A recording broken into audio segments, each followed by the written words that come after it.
আমি বাথরুমে যে কোনো একটা মুভির 70টা টিকিট পাওয়া গেছে। সাংবাদিক আমাকে আবার ভিডিও করে 70টা টিকিট আমাকে পাঠাইছে। আমরা বলি হাউসফুল হাউসফুল,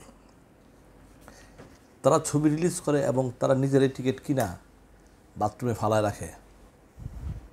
এটা আমার মাথায় ঢুকে না। এটা তাদের ইগো, যদি এতই ইগো হয় তো তারা সিনেমা কেন বানায়?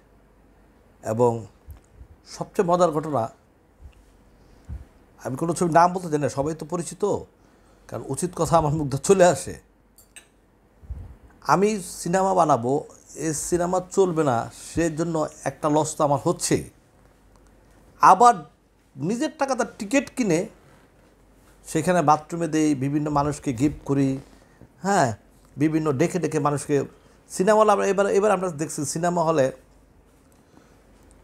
যেমন মধুমিতা, তারপরে বিভিন্ন হলে যেভাবে ছবিগুলো চলে, সিনেপ্লেক্সে কিন্তু টোটাল একটা ডিফারেন্ট।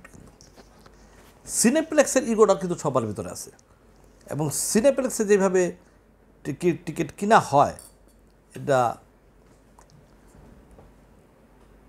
খুব কিনা। বাথরুমে যখন হারা, তখন আমি টিকিটটি, যখন আমাকে সাংবাদিক ভিডিও হলো, ভাই এই সিনেমার 70টা টিকিট আমি বাথরুমে পাইছি, আমি প্রথম বিশ্বাস করি না। আমি কিন্তু ভিডিও করে পাঠাও তো আমাকে, পরে ভিডিও করে পাঠাইছি টিকিটগুলো, আমি দেখলাম।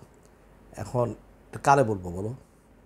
এবং এইবারকার সিনেমার যে ওই যে আমার দেখো, মানুষ আমাকে, কিছু লোক আছে যারা আমাকে অনেক উল্টা কথাবার্তা বলে, ঠিক আছে, বলে। আজকে দেখো, আমার কথার সাথে কথা তাল মিলায় জহিরবাবু স্কিপেটার, সে আমার প্রত্যেকটা কথার সাথে সে তাল মিলায় কথা বলছে। এবং লায়ন সিনেমার মালিক খালেক সাহেব, উনি একদম আমি যা যা বলছি সেম কথাগুলোই উনি বলছে। হ্যাঁ, কারণ আমি উচিত কথা আগে বলে ফেলি, মানুষ পরে বলে। আর কিছু বক্তব্য যেটি আছে, হ্যাঁ, এটা তো মনে করো যে আমাকে নিয়ে মানে ভালো বললে উল্টো কথা বলে, খারাপ বললেও উল্টো কথা বলে। হ্যাঁ, ওদের কাছে আমার একটা প্রশ্ন, এই যে তোরা যে চামচামিগুলো করস, ঠিক আছে, চামচামি করতেই পারো, একটা মানুষের উল্টা কথাবার্তা বলা, সব কিছু করতেই পারো, ঠিক আছে, কিন্তু সত্যের চামচামি কর, নাহলে একদিন মরতে হবে। তো আল্লাহর কাছে যে কী জবাব দিবি? ওই যে আমরা বলি না কথায় কথায় যে 5,000 পাহাড় ঠেলবি, কিন্তু মরতে হবে তো একদিন। মরার পরে জবাবটা কী দিবি?